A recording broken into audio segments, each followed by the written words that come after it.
تسا نبی دی ناموس نال غداریاں کر کے پیسے لڑ دے ہو قوماں کولو، تمہیں پتہ ہی نہیں ہے حضور کی عزت کا مسئلہ کیا ہے. رب سب سے بڑا غیور ہے. حضور نے فرمایا سب تو بڑا غیرت مند رب ہے. جناب یوسف علیہ السلام دے بھائیاں نے جناب یوسف علیہ السلام نو کھوہ وچ سٹیا نا تے قافلہ آ گیا، انہیں ڈول پایا تے جناب یوسف ڈول پکڑ کے تے کنویں دے باہر آ گئے. قالو یا بشرا ھذا غلام، وہ کہنے لگے وہ کتنی خوشخبری والی بات ہے، یہ وچوں بچہ خوبصورت نکل آیا. بھائی پھر نسدے آئے، انہیں کہا تھا ساڑا بھجیا ہوا غلام ہے. انہیں کہا ان کی پروگرام ہے. انہیں کہا وَشَرَوْا بِثَمَنٍ بَخْسٍ دَرَاهِمَ مَعْدُودَةٍ وَكَانُوا فِيهِ مِنَ الزَّاهِدِينَ. انہیں کہا سی یہ غلام بیچنا ہے، نسن دی بڑی بھیڑی عادت ہے، چند کھوٹے درہم ہی دے دیو اسی یہ غلام بیچنا ہے. جناب یوسف دی قیمت لگی بازار مصر وچ. اے علماء کم از کم 6 مہینے جمعہ پڑھا سکتے ہیں سورہ یوسف دے ہوتے، تسی کیوں نہ پڑھا دے جمعے؟ سورہ یوسف پڑھ کے دسو قوم نو کہ جناب یوسف دی صرف قیمت پئی ہے بازار وچ. رب 7 سال قات لے آیا مصر وچ، 7 سال قات سالی آ گئی. دودھ پیندا بچہ بھی جدو جناب یوسف دے پیراں وچ وکیا نہیں سی نا، دودھ پیندا بچہ بھی جدو ماں پیو ویچ کے نہیں سننا گئے، اس وقت تا رب قات نہیں ہٹایا. رب اپنے نبیوں دی عزت دے بارے اتنا غیور ہے، وہ تو جناب یوسف ہے. اور امام الانبیاء کی بات تو ہے ہی نرالی. اسے زندگی نو کچھ نہیں کرنا، اسے زندگی نو. حضرت خبیب بن عدی دی قبر ہے جی کدھر نشان؟ حضرت خبیب بن عدی صحابی رسول دی قبر دا نشان ہے. مشرکین مکہ نے آپ نو سولیوں تے بدھیا، پہلے سولیوں تے بن کے نا پھر انہاں پورے عرب نو بلایا. انہاں کیا امام الانبیاء دے غلامہ نے جدہ جدہ بندہ ماریا، جنہوں نقصان پہنچایا. ایک غلام قابو آ گیا خبیب بن عدی، اسی نو بند دیتا ہے سولیوں تے. آؤ تے تلواراں تے نیزے لے آؤ تے چھرے لے آؤ تے چاقو لے آؤ تے تیر لے آؤ. ایک بندے کو تسی بدلہ لو. تسی سوچ سکتے ہو ایک بندے کو کتنا بدلہ انہاں لے ہونا. سب تو زیادہ ظلم خبیب بن عدی نال ہویا. انہاں کینچیاں نال آ کے آپ دا ایک ایک جسم کٹیا اور آپ نے پھر تختہ دار ہوتے ترانہ پڑھیا. مکہ تو حضور بہت بعد فتح ہویا نا جی. آپ نے جتھے مقام تنعیم ہے نا مسجد عائشہ، اس مقام ہوتے آپ نے تختہ دار جدو آپ دا جسم کٹ رہے سن نا اور دوروں ہٹ کے نشانہ بن رہے سن. لو تو نہیں سی نا، خبیب بن عدی دا جسم تا انسان والا ہی سی نا. دوروں ہٹ کے انہاں دے نشانہ باز، دوروں ہٹ کے آپ تے تلواراں نال آپ تے چھوڑے لا رہے سن. ایک ایک جسم نے ایک چھوڑے جو لکڑی دے چھوڑے لاندے انج لا رہے سن تے آپ انج تختہ دار تے بدھے ہوئے سن. تے آپ نے انہوں نے ویکھ کے فرمایا تم کیا سمجھتے ہو کہ میں نے جن کا کلمہ پڑھا ہے میں بے وفائی کر جاؤں گا؟ آپ نے تختہ دار تے پھر ترانہ پڑھیا اور ترانہ تا محفوظ رہ گیا کہ حضرت سعید بن عامر الجمحی بعد جدو مسلمان ہوئے تے حمص دے گورنر بنے تے فاروق اعظم کو شکایت آئیاں بھئی گورنر نو مرگی دی بیماری ہے. 4 شکایتاں. اے علماء بیان کرو، اور کیوں نہ بیان کر دے تسی سیاست؟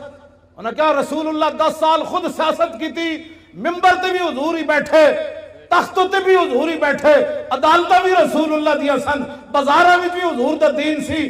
کیوں نہیں تسی بیان کر دے؟ تو انہوں کمیٹیاں کہہ دیاں مولی صاحب تسی سیاست دان ہو گئے ہو. انہوں نے کہا جس نبی دا میں کلمہ پڑھیا ہو نبی نے سیاست کی تھی. اے حضور تاں گل محفوظ رہ گئی کہ سعید بن عامر جڑے اس موقع تے موجود سن نا، جو کلمہ نہیں سی انہاں پڑھیا، بعد جو انہاں کلمہ پڑھ لیا. انہاں پھر صحابہ نو دسیا سی کہ انہاں نال تے آپ نو جدو حضرت عمر کو 4 شکایت آئیاں نا بھئی نو مرگی دی بیماری، حضرت عمر نے حمص سے تو طلب کیتا. میں جدو حمص دی حدود داخل ہویا نا جی ملک شام جدو میں گئے سی تو میری اکھاں رون لگ پئیاں سن کہ اے او شہر ہے جدے وچ گورنر حضرت سعید بن عامر الجمحی. قبر میں نو نہیں ملی، میں اتھے حاضری ضرور دی خالد بن ولید دی قبر تے، آپ دی قبر میں نو مل گئی، میں اتھے حاضری دیتی. بہرحال سعید بن عامر الجمحی جدو حضرت عمر کو آئے نا 4 شکایتاں سن، انہاں وچ ایک مرگی دی بیماری. آپ نے فرمایا تو انہوں مرگی دی بیماری روزانہ ڈھائے پاندے ہو، بے ہوش ہو جاندے ہو؟ آپ نے عرض کی تھی نہیں. انہوں نے کہا پھر بے ہوش کیوں ہوندے ہو؟ فرمایا جدو جسم کٹیا جا رہے سی نا سولی تے بن کے، اس ویلے میں موجود سی تے میں جدو تصور کرنا میں بے ہوش ہو جانا. اتنا بڑا ظلم ہویا سی حضرت خبیب بن عدی نال. خبیب بن عدی نے تختہ دار تے ترانہ پڑھیا، سنا دے ماں. لقد جمع الاحزاب حولی والبوا قبائلهم واستجمعوا كل مجمعی وكلهم مبدل عداوت جاہد علی لانی فی وساق بمضیعی وقد جمعوا ابناهم ونساهم وقربت من جزع طويل ممنعي وقد خيروني الكفر والموت دونا وحملت عيناي من غير مجزعي فلست بمبدل للعدو تخشعا ولا جزعا إني إلى الله مرجعي وما بي حذار الموت انی لمیت ولکن حذاری جحم نار ملفعی. جب آپ کا جسم کٹ رہے سن تو اس شعر دا معنی میں فرمایا میں موت سے نہیں ڈرتا، موت تو ایک دن آنی ہے. وما بی حذار الموت انی لمیت، فرمایا موت میرا کچھ نہیں بگاڑ سکتی، آج نہیں تو کل تو اس نے آنا ہی تھا. ولکن حذاری جحم نار ملفعی، میں تے اس جہنم دی اگ دے شولے کو ڈرنا جڑا پورا لپیٹ چ لے لوی گی. ہاں فرمایا موت سے میں نہیں ڈرتا، میں تو اس آگ سے ڈرتا ہوں کہ حضور سے بے وفائی ہو گئی تو پھر کیا ہوگا. فضل العرش صبرنی علی ما یراد بی فقد بدوا لحمی وقد یاس مطمعی. فرمایا انہوں نے تو میرا جسم بھی کاٹ دیا اور میرے زندہ رہنے کی امید بھی مک گئی. ظاہر جسم جب کاٹا جا رہا تھا تو پھر آخر میں چہرے کو انہوں نے تلواریں ماری نا، پھر آخر میں ناک کان انہوں نے کاٹے، آنکھوں کے اندر پھر برچھے تو آخر میں ڈالے نا. انہوں نے کہا کہ انہوں نے تو میرا جسم کاٹ دیا، اب زندہ رہنے کی امید بھی ختم ہو گئی. آگے الاللہ اشکو غربتی ثم قربتی وما ارصد الاحزاب لی عند مسرعی. اب میری غریب الوطنی اور میرے اوپر جو ظلم ہو رہا ہے میں اس کی شکایت اپنے رب کی بارگاہ میں کر رہا ہوں.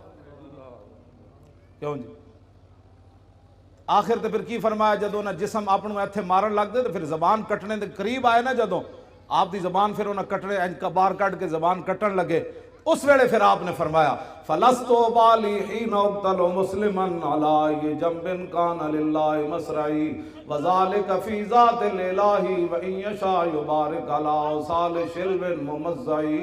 فرمایا میری زبان کاٹنے کے بعد اب یہ خاموش ہو جائے گی. فرمایا سن لو، مجھے تمہاری اب زبان کاٹنے کے قریب آ گئے، مجھے اس بات کی کوئی پرواہ نہیں تم میری زبان کاٹنے لگے ہو، اس لیے کہ میں دنیا سے محمد عربی کا غلام بن کے جا رہا. ہاں جی توجہ جی. فرمایا یہ سب کچھ میں اللہ رسول کے لیے برداشت کر رہا ہوں. وَذَلِكَ فِي ذَاتِ الْإِلَٰهِ وَإِن يَشَاء يُبَارِكْ عَلَىٰ أَوْصَالِ شِلْوٍ مُمَزَّعِي. فرمایا میرا جسم کاٹ کر تم تاڑیاں مار رہے ہو کہ ہم نے حضور کے غلام سے بدلہ لے لیا.